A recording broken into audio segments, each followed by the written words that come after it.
भारद्वाज जी, अगर उपराज्यपाल 1500 लोगों को नौकरियां दे रहे हैं और फरवरी महीने में भी 1200 लोगों को नौकरियां दी गई हैं और आने वाले कुछ समय में उन्होंने अभी अपने स्टेटमेंट में कहा कि 2000 और जॉब्स देंगे, आपको क्या आपत्ति है? दिल्ली सरकार को क्यों ये बात पसंद नहीं आ रही है? देखिए जीनत जी, आपने अपने ओपनिंग पैकेज में तकरीबन सारी बातें बता दी और वो सारी बातें बताई हैं जो हम पिछले 8 साल से लगातार कह रहे हैं। आपने सारी चीजें डिस्कस कर दी अपने ओपनिंग पैकेज में। प्रिंसिपल पे आपकी हमारी कई बार डिबेट हुई। भारतीय जनता पार्टी के लोग हर डिबेट में हर जगह यही कहते थे, देखो जी प्रिंसिपल नहीं है स्कूल में, देखो जी टीचर्स नहीं है, देखो जी ये नहीं है, देखो जी वो नहीं है।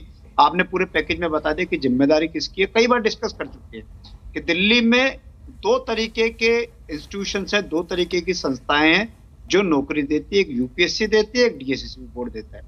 यूपीएससी सीधा सीधा केंद्र की सरकार के अंतर्गत आता है और डीएसएसबी बोर्ड जो है वो सीधा सीधा लेफ्टिनेंट गवर्नर के अंतर्गत आता है, क्योंकि लेफ्टिनेंट गवर्नर के पास दिल्ली में सर्विसेज है। लेफ्टिनेंट गवर्नर ने सर्विसेज पे कब्जा करके रखा, इसलिए दिल्ली के अंदर जो भी सरकारी नौकरी में भर्ती होगी वो लेफ्टिनेंट गवर्नर साहब करेंगे। और कल सौरभ भारद्वाज ने भी कहा कि खुद लेफ्टिनेंट गवर्नर ने अपने 8 साल की केंद्र सरकार की नाकामियों को उन्होंने एक्सपोज कर दिया। उन्होंने बता दिया कि केंद्र की सरकार की वजह से और उस समय जो भी एलजी रहे होंगे, जो अब के एलजी हैं, इनकी वजह से दिल्ली के लोगों को सरकारी नौकरी नहीं मिल पा रही थी। इनकी वजह से दिल्ली के सरकारी स्कूलों में प्रिंसिपल नहीं लग पा रहे थे। इनकी वजह से फायर डिपार्टमेंट की भर्तियां रुकी हुई थी। इनकी वजह से स्कूलों में टीचर्स नहीं लग पा रहे थे। इनकी वजह से जो सेल्स टैक्स है उसमें लोग नहीं लग पा रहे थे। ये तमाम चीजें कल एलजी साहब ने एक्सपोज कर दी। उन्होंने बता दिया दिल्ली के लोगों को। हम बार बार कहते थे, ये लोग कहते थे नहीं जी ये झूठ बोलते हैं, इनकी सरकार का काम है। एलजी साहब ने कल साफ साफ कह दिया कि भी नौकरी देने का काम हमारा था, लेकिन 8 साल से पॉलिटिकल वेंडेटा के चलते अरविंद केजरीवाल से क्योंकि नफरत करते करते ये लोग दिल्ली के लोगों के भी दुश्मन हो गए थे, दिल्ली के लोगों से भी नफरत करने लग गए थे।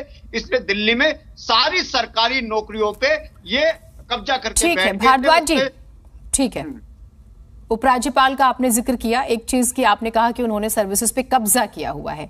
उन्हें अधिकार है, कोई भी उपराज्यपाल रहे हो, कोई भी सरकार रही होगी तो उनके पास वो अधिकार रहा होगा। अब एक चीज सुनिएगा, उपराज्यपाल ने एक और बात कही, आज के तमाम अखबारों में भी छपी है और आपने सुनी होगी, आपके संज्ञान में आई होगी। किसी भी विभाग ने कभी भी खाली पड़े पदों को भरने की मांग नहीं की है। वो हमेशा तय प्रक्रियाओं, नियमों और अदालती आदेशों का उल्लंघन करके पक्षपातपूर्ण तरीके से हजारों कर्मचारियों को अनुबंध पर, कॉन्ट्रैक्ट पर नियुक्त करते रहे हैं और एडहॉकिज्म को प्राथमिकता देते हैं। ये बड़ा उन्होंने एक आरोप लगाया। आप लोगों ने तो मांग ही नहीं की, वो ये कह रहे हैं।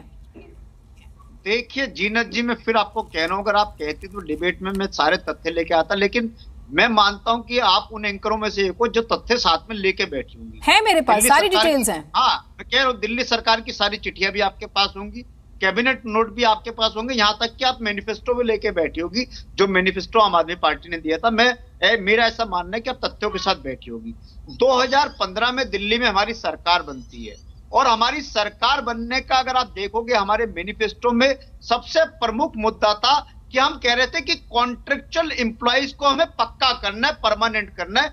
यह प्रमुख मुद्दा था।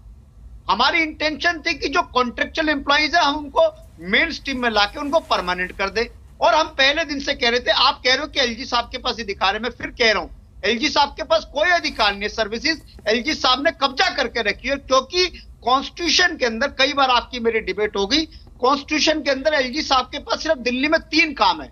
लॉ एंड ऑर्डर उनके पास है, डीडीओ उनके पास है, लैंड उनके पास है। इसके अलावा एलजी साहब के पास चौथा काम नहीं है।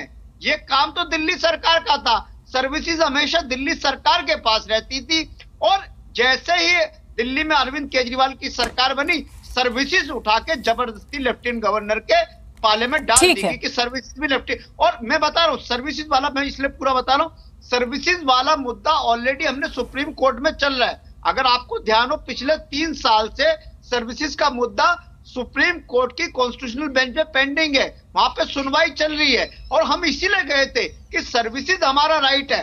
अगर दिल्ली की सरकार के कहने पे, एक मुख्यमंत्री के कहने पे दिल्ली में अगर एक चपरासी भी नहीं लग पाएगा तो ये एक तरीके से लोकतंत्र का मजाक उड़ाया जाता है। कॉन्स्टिट्यूशन की मूल भावना को खत्म करने का प्रयास है। हमारी अगर सर्विसेज हमारे पास होती तो ये 40,000 ने, हम अब तक 80,000 नौकरियां भर्ती होती, हम सारे कॉन्ट्रेक्चुअल एम्प्लॉइज को परमानेंट कर दिए होते। लेकिन मैं फिर नहीं, फालतू मत दीजिए, लेकिन जितनी जरूरी है, जितने खाली पद है उन्हें भर दीजिए। ठीक है, एलजी साहब का ये पॉलिटिकल बयान मैं बार बार कहता हूँ, आपकी डिबेट में आप मुझसे नाराज हो जाते, मैं बार बार कहता हूँ कि एलजी साहब कॉन्स्टिट्यूशनल ड्यूटी नहीं करते, एलजी साहब पॉलिटिकल कार्यकर्ता की तरह बिहेव करते हैं। ये बात एलजी का कहना कि ठीक है सर, ठीक है, अभी बातें रिपीट हो रही हैं। ठीक है।